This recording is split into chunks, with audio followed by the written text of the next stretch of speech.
In 2025, one of the biggest economic stories that didn't get nearly enough attention was what was happening inside Black America's workforce. Black folks, while we are sitting online worried about Megan and Clay and what they doing and whatever they had going on, we have bigger fish to fry. But this is how come we stay in last place. Let's talk about the Black unemployment rate. Have y'all been keeping up with that the way we've been keeping up with Megan and Clay? I know it may not sound interesting, but this is what's impacting the Black community right now. See, when DEI was in place, it forced HR and other companies to look at Black talent that they normally would have overlooked, like they're doing right now if y'all been keeping up with the Black unemployment rate. Since those structures, y'all, have been removed, I want y'all to take a hard look at the Black unemployment rate. Right now, it's sitting higher than the national average. Black workers, y'all, are being targeted and being hit the hardest in the job market. April, this month, Black unemployment rate is sitting at 7.1%. It's higher than the national average, which is 4.3%. White folks, they sitting at 3%. So if you're Black and if you're applying for jobs and suddenly you're not getting a call back, but you see recruiters are hitting your profile on LinkedIn, or maybe they don't see your profile picture on LinkedIn and they tell you, let's have a video call, and you don't get the job and you know you qualified, y'all already know what time it is. While politicians kept talking about strong markets, job growth, and economic recovery, a very different reality was beginning to unfold for Black workers across the country.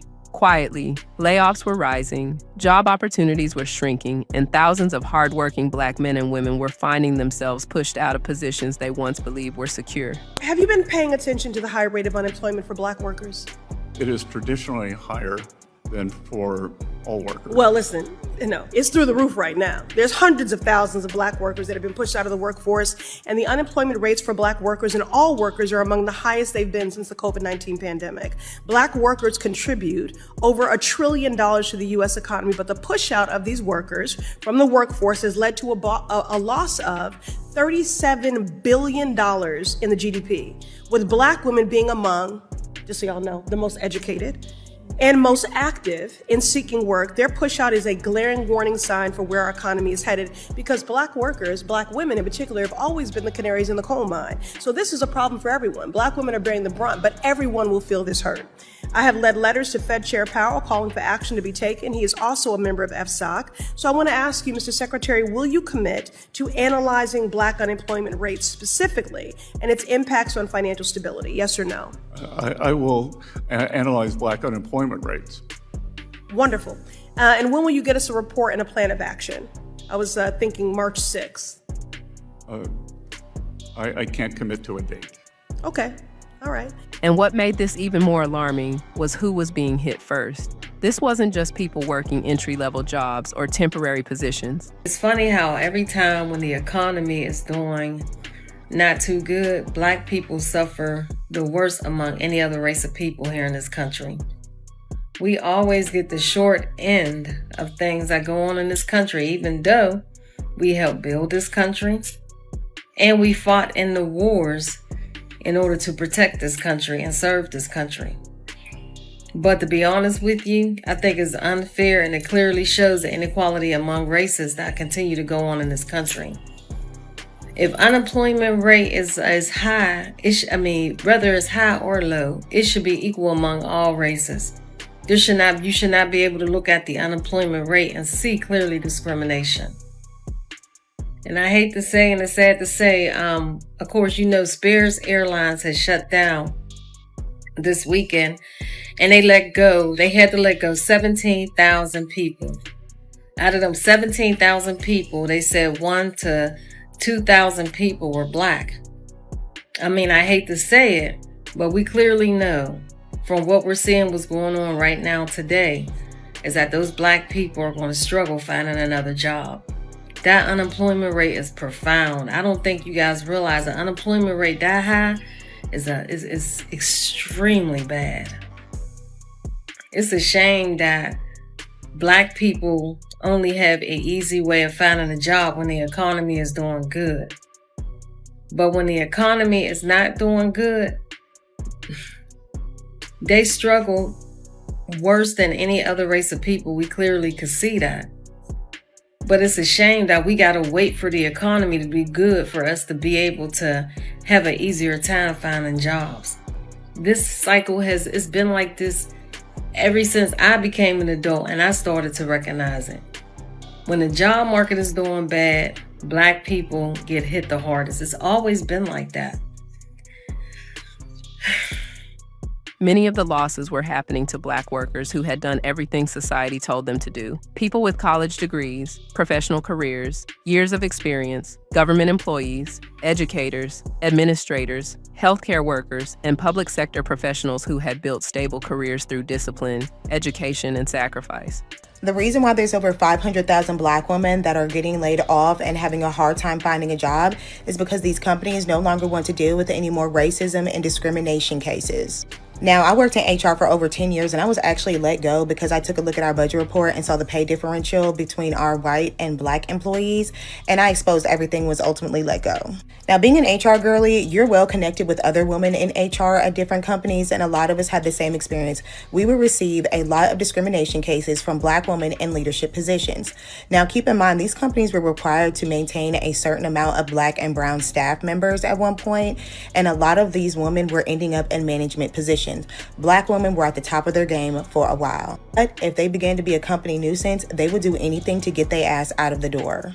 And when I say a company nuisance, that means reporting discrimination, reporting racism. As soon as you do it, there is a target on your back. These companies will hold meetings with the top management and HR and say, hey, this person's becoming a company nuisance. They're affecting the company morale. What can we do to shorten their time with this company? At which point we would go through all the policies, procedures, your performance, the company handbook, and see if there is anything that they can do to get your ass up out of there. Things like you might have been able to be 15 minutes late consistently due to traffic before, but now they on your ass about your punctuality. You might have been able to come into the office with a bonnet every now and then because you're having a bad hair day, and now you out of dress code. They would look for little things to just target you to make it seem like you are not performing well on the job. And obviously, we know that it's retaliation. They know that it's retaliation, but good luck proving that it's retaliation. These companies know that only about 2% of retaliation cases are even going to go anywhere. And before it's all said and done, you're probably going to go broke in lawyer fees and probably just get a really small settlement either way, but you still ain't got no job. And you're not going to get a good referral. For Black women especially, the situation became impossible to ignore. Many had spent years climbing into positions that offered security, benefits, and long-term stability, only to suddenly face hiring freezes, budget cuts, restructuring, and layoffs. The job market is trash.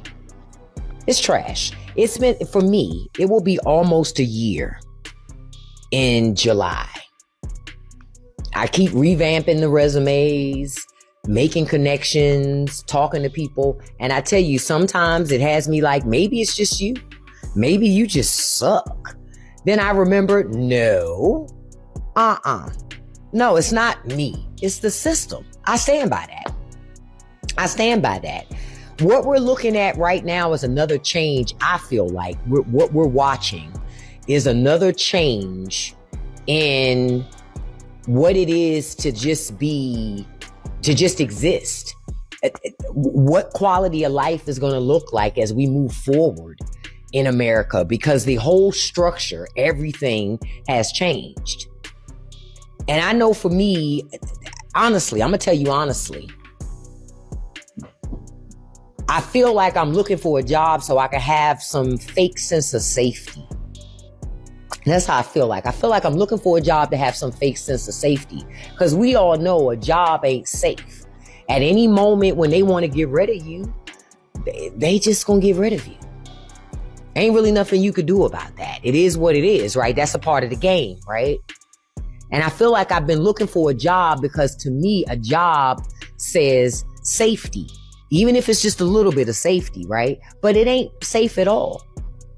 And many times I feel like the universe is like, you want to go the safe route. We're not even going to allow that shit. There's another path that you can take, and you're going to take that path whether you want to take it or not. It's by hook or by crook, but you're going to take it. That's what I'm feeling like has been happening for my life for the last couple of months specifically. Like, no matter what it is that I want to do, no matter what it is that the path that I want to take, the universe is saying, we got a direction for you that you need to go in, that you've been resistant on doing for a long time. And that's it. We done playing with you. You're going to do it. So I'm going to do it. I'm going to lean all in on me. Because this system that we've had up until this point, I thought I had some safety in it, and it was never any safety in it. It was just a place for me to hide from the very things and the very life that I've always wanted anyway. So no more hiding. Time to make that shit happen. Careers that took decades to build were suddenly put at risk. But by early 2026, another shift began to appear. Black women, we keep being told to keep pushing in a job market that suddenly feels like it actually shut the door. In fact, it slammed the door. I'm Andrea Moorhead-Allen. I'm a former TV news anchor who literally dropped the mic and I walked away from a 35-year career because of workplace abuse. The toxicity almost unalived me. You know, since DEI initiatives were rolled back, since you know who got into office, let's just keep it real, hundreds of thousands of Black women, over 600,000 of us, have lost jobs. Many of us can't get hired. I'm one of them. I'll be honest. I'm one of them. I can't tell you, or maybe I will one of these days, the things that I have done just to make a livelihood. I have the education. I certainly have the experience. And I also have 7 Emmy Awards that once opened doors. And still, even with all that, some doors are not opening for me. They still haven't, and it's been 6 years since I walked away. If you're sending applications and going to interviews right now, please know this. Please know this. Your value has not changed just because the system did. When the doors stopped opening, I had to start building my own path. Now, it has not been easy, but creating my own brand has given me space to reset my nervous system, to do work that I'm passionate about and actually feel joy again. So what I'm building now, it gives me something even more valuable, my peace. And Black women, we have always found a way to rise, even when the system tries to push us out. And if no one believes your story of toxicity and workplace abuse, I do. I see you and I hear you. And thriving in life is our birthright. While Black women were still facing challenges, the biggest employment losses were now showing up among Black men. Someone asked me, what does being Black have to do with layoffs? So you know I put my facts together. So let's talk facts. In 2025, Black women experienced one of the sharpest unemployment declines in over 25 years. Unemployment for Black women rose to around 7%, higher than the average for women overall. Over 300,000 Black women left the workforce in 2025 alone. And between February and July of 2025, 300,000 jobs were lost by Black women specifically.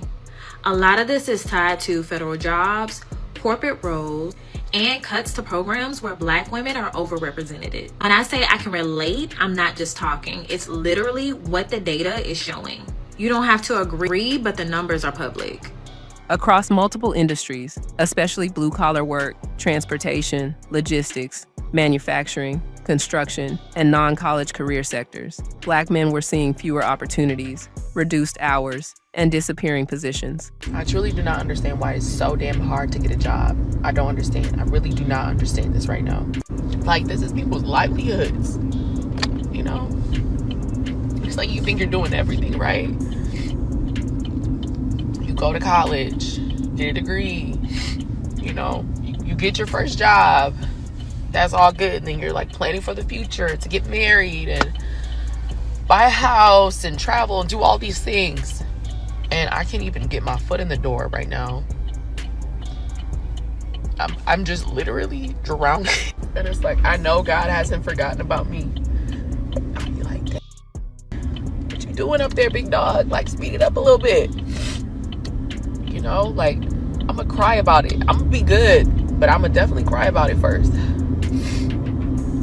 Like, I even started a nonprofit to help other women, you know, who might be unemployed and or other people, I'm sorry, I don't want to misgender anyone or their pronouns, but like if you bleed, I started a nonprofit to help you with get the hygiene supplies that you need. It's like I'm trying to like even still just be community forward, because I know it's bigger than me. And I always be thinking like, dang, my situation could be so much worse. But even looking at it like that, I'm like, my situation is still pretty worse for what I've been going through. And I've just been praying to get out of this for so long. And yes, I understand that things are going to be okay. They are. Like, I know it. But I thought I had no more tears to cry. I thought I was cried out.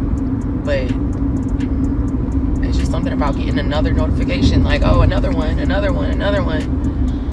It's like, sometimes you just can't even fake it. You can't even fake it. Because it hurts that bad. I feel like I'm drowning. I'm literally drowning. And I thank God for my support system. My man, my mom, my family, my best friends.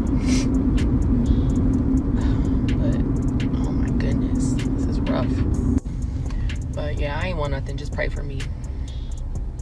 And then to make matters even more amazing, my gas light comes on. Happy Thursday. And that's what makes this story bigger than just economics. Because employment in Black communities has never been just about a paycheck. It's about home ownership. It's about generational wealth. It's about keeping families stable, children fed, communities strong, and futures intact. When Black workers lose jobs, the impact doesn't stop with one individual. It affects households, neighborhoods, churches, small businesses, schools, and entire communities. And as 2026 continues, one thing is becoming clear. For many Black Americans, the labor market isn't getting stronger, it's getting harder. And the question now is not whether Black communities are feeling the pressure. The question is, who's paying attention?